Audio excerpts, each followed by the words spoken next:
Believe people when they tell you who they are. And this is what you have to understand you're doing when you're giving somebody a second chance. I'm not saying don't do it, and I'm not saying it's bad, but what I do want to show you in this video is what is happening spiritually in the act of giving a second chance. You are saying that you're a mule, that you can take it all. People just come and dump more because you've told them it's not going to impact how you treat them. How you behave to them isn't going to change. And what it starts to create is a karmic loop, or karmic cycle. And what we learn in spirituality is we want to get out of these karmic cycles. We don't want to be in debt of karma.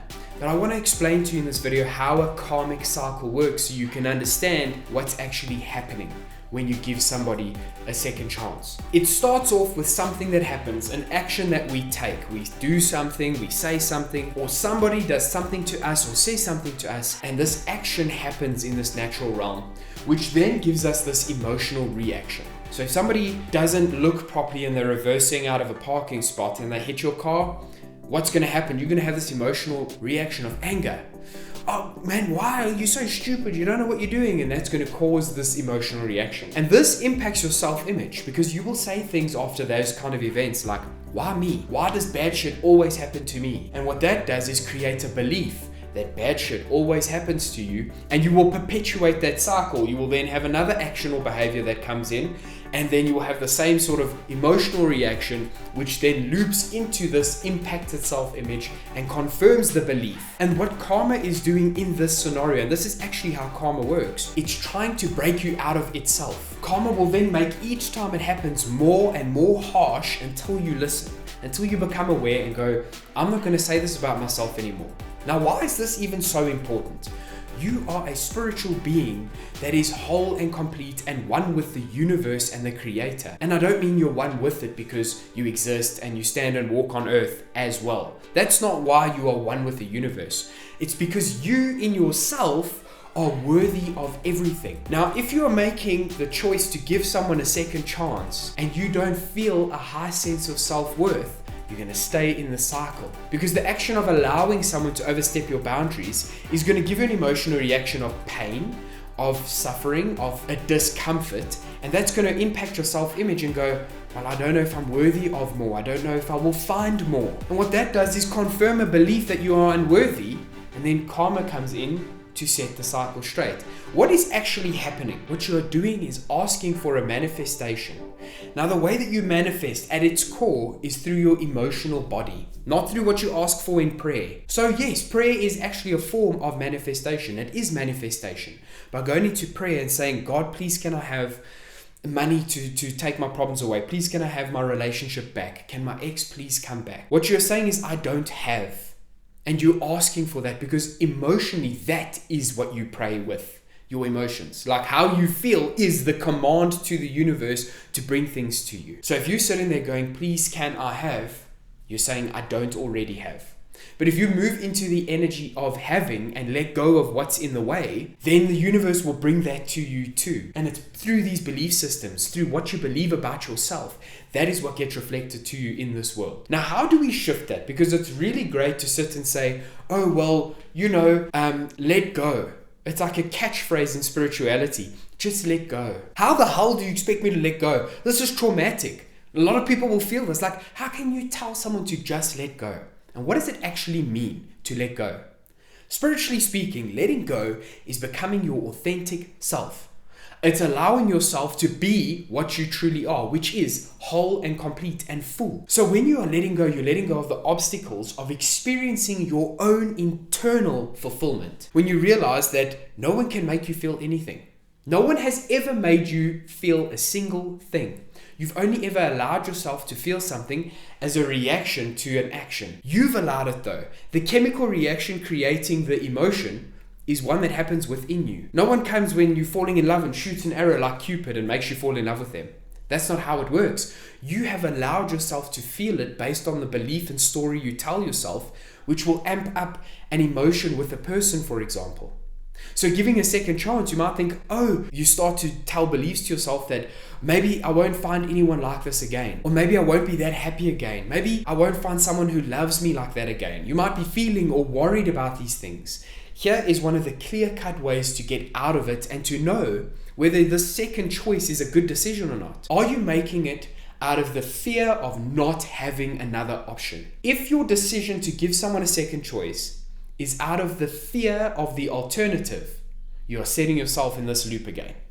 And this is where it gets problematic. So I'm going to tell you a bit about what happened with me and my girlfriend. We were together for 4 years, on and off, doing the second chance loop over and over again. I myself didn't feel worthy of more. I didn't feel worthy of being loved truly by someone. So I felt in myself I deserved to be hurt over and over again. And I kept doing the second chance. In fact, it turned into second chance, third chance, fourth chance, and so on. But what that did was not bring me any peace. I was making the second choice out of the wrong place. It was the fear of not finding something or someone who was as tolerant as her. It was the fear of not finding someone who always ran back, because in some weird twisted way I thought that that was what was okay. And so this problematic behavior I just kept repeating. I kept confirming my belief, and every time we broke up and something caused it or whatever, the problems got twice as bad. Every time the universe was showing me, hey, this is not how it's going to work. And we ended up having a 1.5 year break. So both of us thought we were done. There was no communication, no discussion. And in that 1.5 year break, I had my spiritual awakening. And I realized that I'm not this human Mitchell flesh. This isn't who and what I am. I'm just observing Mitchell's story. And what that did was detach me from the pain of the world and being a victim to it, because I'm not Mitchell. I'm just observing life through his story. It's kind of like when you watch your favorite movie and someone gets hurt. Let's say it's an action movie. It's a great way to explain it. So somebody is in an action movie and they're fighting. You're not really worried about him getting hurt in the movie because it's not going to affect you. The authentic you will not be affected. It's the dude in the movie. Yes, you're sad for him and you're like, I really wish he didn't have to suffer in the story. The same thing is actually happening. This earth is observed through this human flesh, which will die for your sins. This is your Jesus. This will die for the soul's sins. So this flesh isn't who you are. And trying to preserve it, living life, going through your entire life, trying to hopefully make it safely to death is a dumb game. There's no purpose in going, let's protect it at all costs, because we don't know how the end's going to come. So why try and prevent something we don't even understand? So the whole point is to detach from this intense fear of the consequence on this human flesh. It means nothing. It's all a lesson for the soul. Just like watching the movie, you're not going to feel that pain. The authentic you is whole and complete.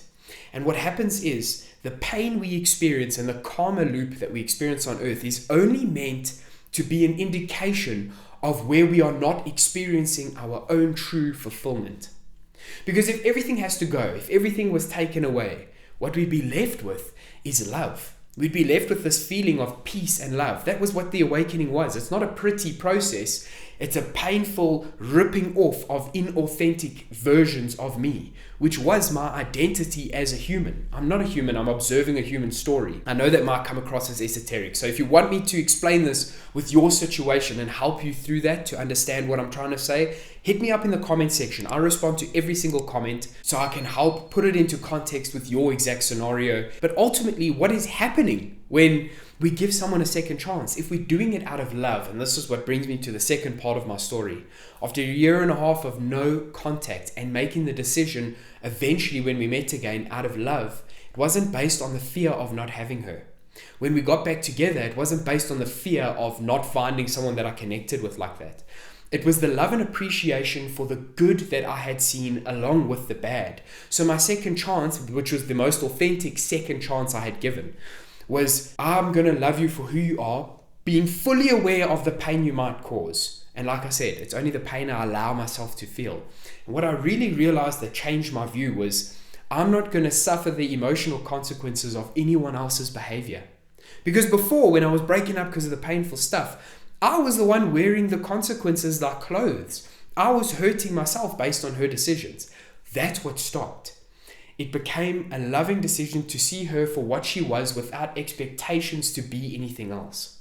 And that second choice then became an investigation of something familiar but more space to learn. And what happened was the 3.5, nearly 4 years we've been back together have been incredible. There's not been fighting, it hasn't been running away, it hasn't been a bad thing because the decision was not made out of fear. And that's the fundamental difference between ego and spirituality. Ego is made out of fear. It's decisions made out of the what if not, what if something happens. It's fear. Whereas the spiritual decision is made out of love and the potential to observe. And that's why I use that movie analogy.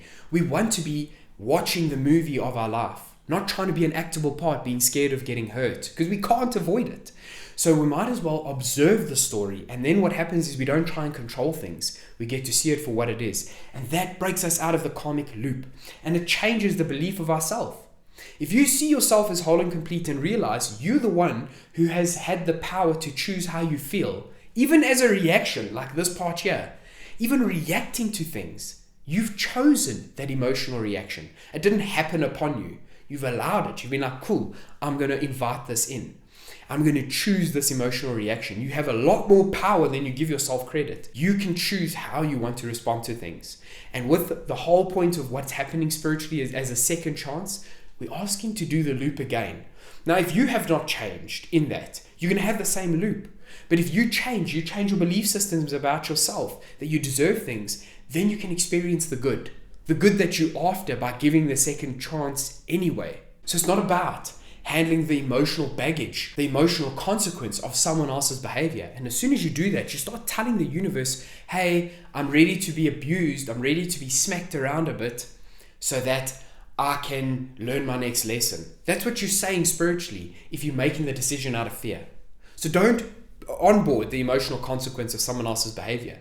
Be your authentic self, which is whole and complete and fulfilled. And like I said, guys, if you really want to chat about it, comment section. Every single comment, you can go look at all my videos. Every single comment has a response from me. So I love chatting with you guys. If you really want to understand something about spirituality, or you have video ideas that you'd love to see in the future, let me know in the comments because I will make videos on them. I'm actually busy looking at the moment on what I can do for my audience. So guys, let me know in the comment section. What do you want to see? And what do you want to understand about this? Now, coming into manifesting the ideal partner, which is ultimately what should be happening, not about second chances. If it happens to be an ex, fantastic, but it's of no relevance who it is. But manifesting an ideal partner is by becoming the ideal version of you. Because the way that we pray, the way that we get things, the way that we manifest is through what we're feeling, as I said in this video.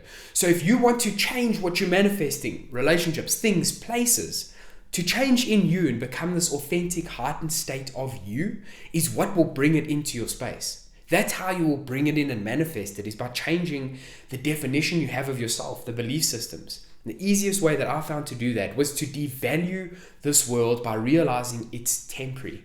When you realize this world isn't going to be here forever and none of this is permanent, you can see it like a holiday and observe all of it with gratitude. The energy of gratitude is what manifests abundance, but only when you do it with consistency, because consistency plus gratitude equals abundance on the natural plane. So that's how we manifest it. You want to manifest good relationships?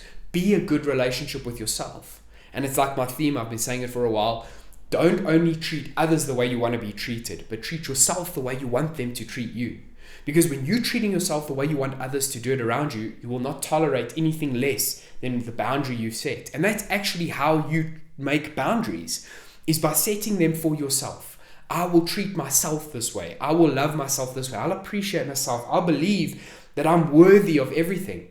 And when you choose to onboard this and tell yourself every day and work at that and be grateful, then the things that look like that for you start to come in. They're manifested. So you become attractive in that realm. If you're in an energetic state of unworthiness, then everything that is magnetized to unworthiness will come to you. So another person with low self-worth will come into your space. And they're going to be there, and you're not going to enjoy time. You're going to enjoy some things, but the problematic behavior will be shown to you through them. Because everything has to be a mirror for us to learn and upgrade ourselves spiritually. So that's why you've got to think carefully about second chances, because what decision are you making energetically? If it's out of fear, you're going back into the loop. You want to learn the lesson again. That's what you're telling the universe. I'm not yet better. I'm not yet worthy. If you're making the decision out of love and you're going, I actually don't care about the outcome anymore. I just care about enjoying this observation.